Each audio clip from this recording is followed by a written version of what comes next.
Fala pessoal, todos bem? Sejam todos muito bem-vindos. Eu sou o William Godoy, trazendo mais um vídeo para vocês aqui falando sobre o nosso Flamengo, e hoje é dia de estreia. O Flamengo começa na Copa Libertadores contra o Deportivo Táchira, jogo fora de casa na Venezuela, e que possamos, escrever essa história do tetracampeonato. Cara, seria tão sonhado esse tetracampeonato nesse ano de 2025, nessa Copa Libertadores. Começa tudo hoje, Começa daqui a pouco, às 9h30 da noite, o Flamengo entra em campo. Deixa o convite para vocês, 8h30, uma hora antes da bola rolar.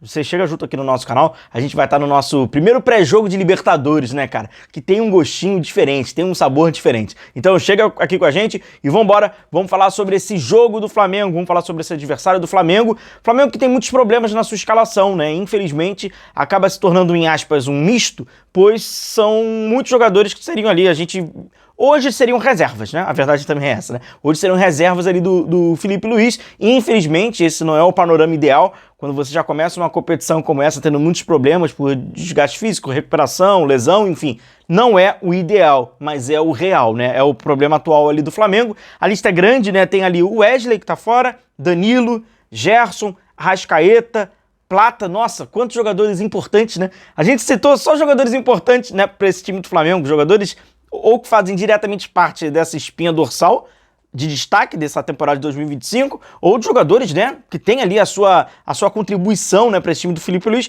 E eu nem tô me considerando ali o Pedro, porque o Pedro tá aí nesse período de recuperação, daqui a um tempo aí, daqui a pouquinho ele já tá de volta. Mas são jogadores muito importantes. Com isso, a tendência é até de uma escalação muito próxima que o Flamengo estreou no Campeonato Brasileiro. Então, as estreias ali ficando marcadas por um time com algumas modificações.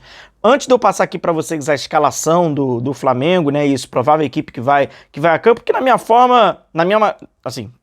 vou tentar pegar aqui, mais ou menos, o que o Felipe trabalhou, e dentro aqui da uma questão um pouquinho mais de opinativa, só dar um pitaco ali, deixar aqueles 5 centavos ali, de opinião. O Deportivo Táchira, cara, é curioso, porque, na minha opinião, pelos jogos que a gente estava acompanhando, porque a gente estava dando aquela estudada para não ir às cegas para esse jogo, o Deportivo Táchira, ele é a melhor equipe venezuelana. Apesar de hoje eles não liderarem o campeonato venezuelano, mas se você pegar a liga, tá todo mundo com o mesmo número de pontos, são 4 equipes, tá todo mundo empatado, do primeiro ao quarto e tal.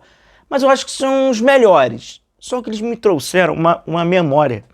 Você lembra do Flamengo ali nos anos 2000, meados dos anos 2000, onde Léo Moura e Juan eram os jogadores mais importantes do time do Flamengo, onde praticamente tudo passava por eles? Ofensivamente passava por eles, criação passava por eles. Eles me lembraram um pouco isso. O Deportivo Táchira passa muito pelos laterais. São laterais velozes, são jogadores ágeis, rápidos. Tem ali, por exemplo, o Rosales, que na minha opinião é o jogador mais importante, apesar de ter alguns tecnicamente melhores do que ele, mas ele é muito participativo, o jogador também de bola parada e tal. Joga do lado direito, joga do lado esquerdo. Então, assim, me parece que o Pérez, o treinador do Deportivo Táchira, ele foi ex-atleta, ex-atacante, ele usa muito, ele dá muita liberdade para esses dois laterais. E a mudança no esquema tático dele, a ordem tática normalmente é 4-2-3-1, Mas até 3-4-2-1 ele já jogou, linha com 5 talvez, possivelmente, vai enfrentar o Flamengo, Jogando ali num 3-4-2-1, aí trabalha num 5-4-1, vamos dizer assim, sem bola. E o Rosales, por exemplo, falando dele, ele é o jogador que faz os dois lados, Ele é um jogador bem importante ali pro não seja o melhor tecnicamente, repito, mas é o mais importante, até taticamente. É demais, mas assim, é demais. A critério nacional, deixa o Deportivo Táchira muito competitivo, Até no jogo contra o Estudiantes Mérida, grande jogo 3-2, foi um jogo interessante. Tecnicamente é fraco, mas um jogo interessante. Agora, a critério internacional, continental, Copa Libertadores, eu acho que vai confirmar um prognóstico nosso lá no início da competição. É o time mais fraco do grupo. Me parece o time mais fraco do grupo, e que hoje o Flamengo tem total condição, mesmo bem desfalcado, bem mexido, como vou mostrar aqui para vocês, de estrear com os 3 pontos. E eu digo mais, eu acho que é dever do Flamengo chegar... A galera não gosta de obrigações, mas apesar de tinha que usar obrigação, a galera não gosta, de assumir a bronca. Mas enfim, é outra geração. O dever de chegar lá e conquistar 3 pontos. estrear bem na Copa Libertadores, vencendo fora de casa. Ontem o São Paulo venceu o Tacheres, né, por exemplo, fora de casa. Então vai lá, cumpra o seu papel, vença fora de casa e largue bem na Copa Libertadores. É importante a pontuação, como a gente já falou em diversas outras oportunidades, né. Então, assim, eu achei que, sabe, é um time que joga normalmente, né, nesse 4-2-3-1, como eu tô colocando aqui pra vocês, mas vimos no 3-4-2-1. E aí esses caras, né, são ofensivo, defensivo, enfim, eles correm para dedéu, e aí vira até um 5-4-1 em algumas oportunidades, tá? Recentemente, não, eles jogaram no 4-2-3-1, como vocês podem ver até aqui, e o Rosales jogou na lateral direita, né? Esse Cova, por exemplo, é bom jogador também, talvez seja até mais habilidoso, mas não é tão participativo assim na construção. E aqui é uma breve ilustração para vocês, é o cara lá, irmão, passando lá pelo lado direito. Então, certamente aí, se você acompanhou o Flamengo meados aí dos anos 2000, você certamente vai ter uma referência e já vai conseguir até entender mais ou menos como é que eles jogam, porque eu acho que a comparação ela cabe bastante. Juan e Léo Moura, mais ou menos, lembra? Era uma construção absurda, né, pelos dois lados, os caras, né, estavam numa excelente fase. É mais ou menos por aí, tá? O Flamengo tem aquela, né, desfalque pra caramba. A provável escalação do Flamengo, na verdade, é praticamente uma repetição daquilo que enfrentou o Internacional, né?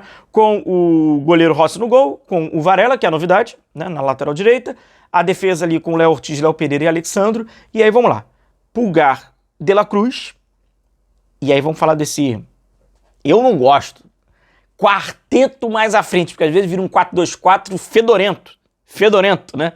Mas a proposta seria mais ou menos ali num 4-2-3-1, né? Com o Luiz Araújo, Bruno Henrique, Michael e com o Juninho. Já me adiantando sobre o Michael, antes de passar aqui alguns detalhes importantes. É jogo fundamental para o Michael não perder aquelas bolas tolas que ele perde normalmente na parte ofensiva. Que vai tentar fazer aquelas coisas todas lá, chega lá, perde a bola, por quê?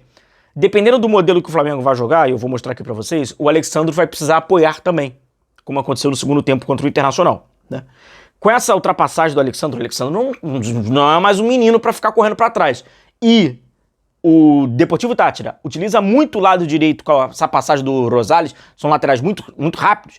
Quando perder a bola, esses caras vão ser os primeiros a serem acionados. Então o Flamengo vai ter que ter uma recuperação pelos lados, não é por dentro.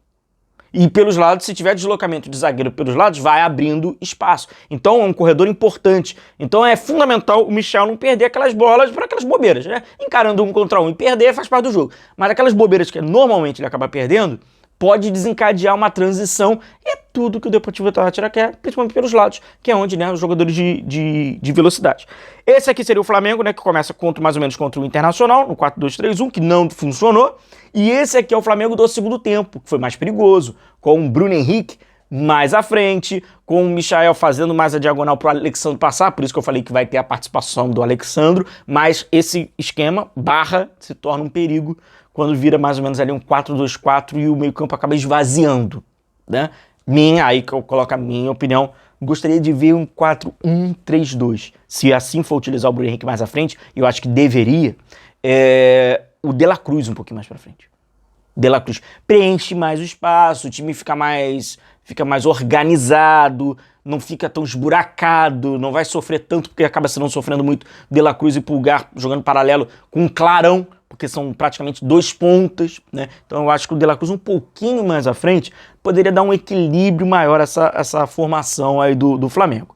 O Pérez, treinador do Deportivo Táchira, falou, né, Flamengo do nível bem diferente, uma constatação óbvia, e eu acho que é isso mesmo. Eu acho que o Flamengo tem que se impor, mesmo jogando fora de casa, e mesmo com todos esses desfalques, é jogo que o Flamengo segue com 3 pontos, é bem superior ao Deportivo Táchira. Apenas ficar de olho ao jogo mais lateralizado de velocidade da equipe venezuelana. Um grande abraço a vocês, até logo mais então. Eu vou abrir a nossa live 8h30.